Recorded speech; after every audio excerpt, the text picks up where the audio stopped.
Boa tarde, galera. Sejam bem-vindos a mais um vídeo do canal. Quase não sai, meu Deus. Eu sou Cleiton Mo e hoje eu vou falar sobre mitologia em jogos.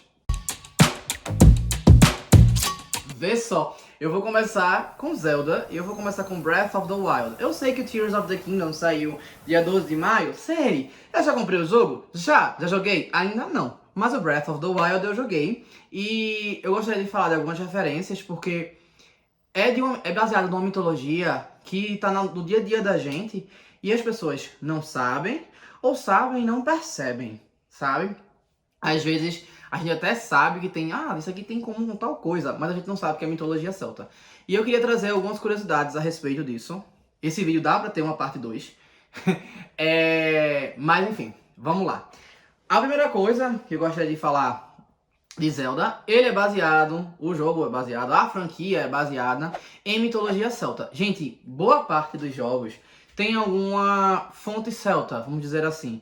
Até no nosso dia a dia tem coisas que a gente faz que é baseada em coisas celtas. Por exemplo, o Halloween ele é baseado numa festividade celta, o Savan. Tem outras coisas também que são bem celtas no dia da gente.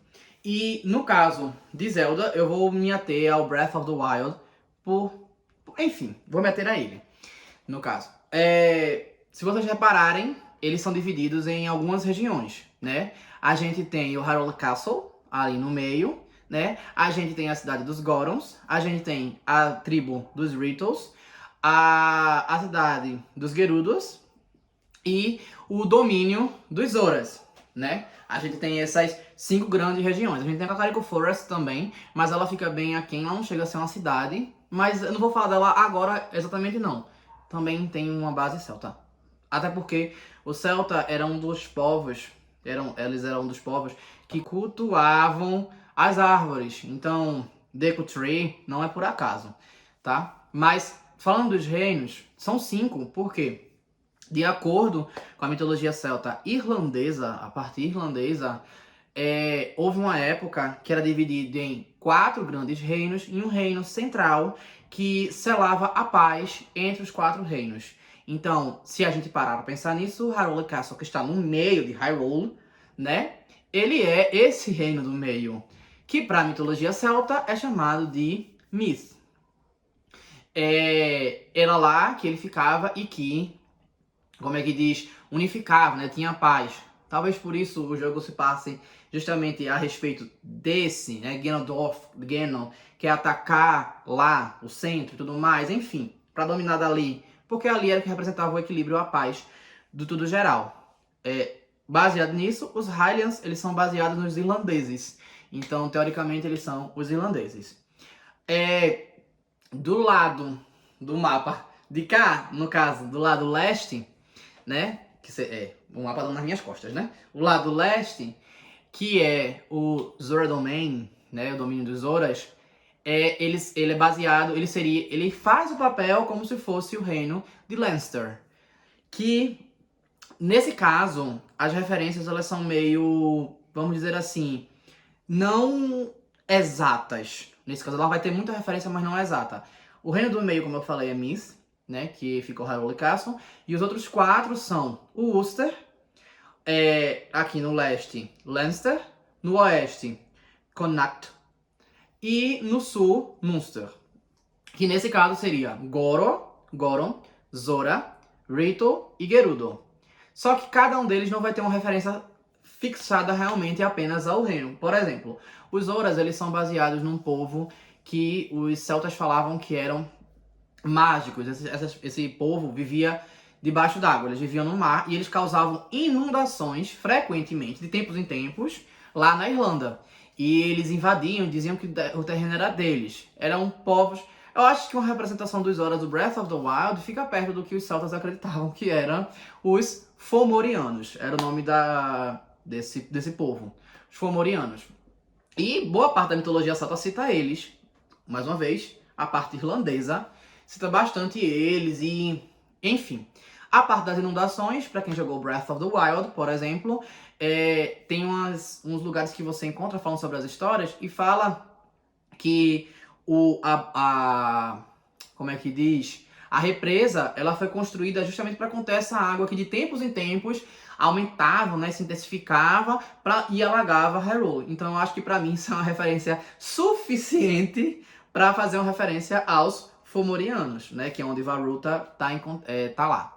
No caso dos Gerudos, ele tá na parte sul. Então se você pensar no sul da Irlanda, ignorando a Europa, a gente tem a África.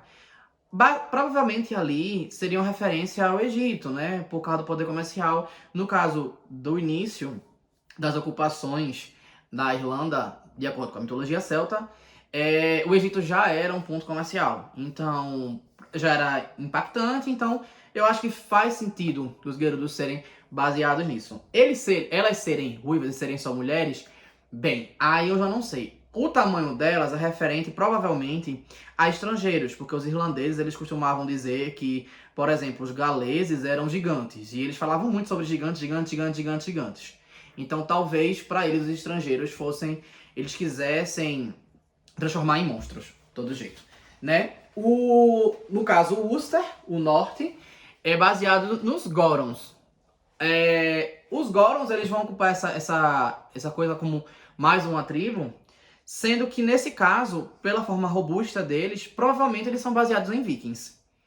Tá, tudo bem, os vikings eram maiores do que aquilo, mas eles são bastante robustos e, de todo jeito, se você reparar, Daruk é maior que Link e maior do que uma boa parte lá do povo. Então eu acredito que uma referência para viking é bem plausível, apesar de que os vikings vieram do lugar frio e os Gorons estão no vulcão, mas, como eu falei, se mistura um pouco. Rito, vem aí duas referências misturadas. Uma que era dos britânicos serem arqueiros, bons arqueiros, e a outra, como é bem nítida, né, eles vestem roupas Apache, né, no caso, os ameríndios, né, então assim, e eles estarem localizados justamente no oeste, faz uma referência justamente ao que está no oeste, né, que nesse caso estaria as Américas, né? Então eu acho que faz uma referência significativa para isso. Esse é só um dos pontos deles, mas a gente pode citar outras coisas. Por exemplo, eles estão na região fria. Você faz, mas a América não é toda fria. Sendo que os nórdicos, nesse caso não os celtas, os nórdicos eles começaram ocupando pela Groenlândia e entraram na parte do Canadá. Então talvez seja essa referência de a ocupação das Américas do povo europeu ter começado por lá, sabe? Talvez seja uma referência a isso. Isso aí eu já não tenho certeza porque, como eu falei, são outro povo, né? Mas enfim, essa é a referência por enquanto. Eu vou trazer outras referências, por exemplo, a Master Sword, né?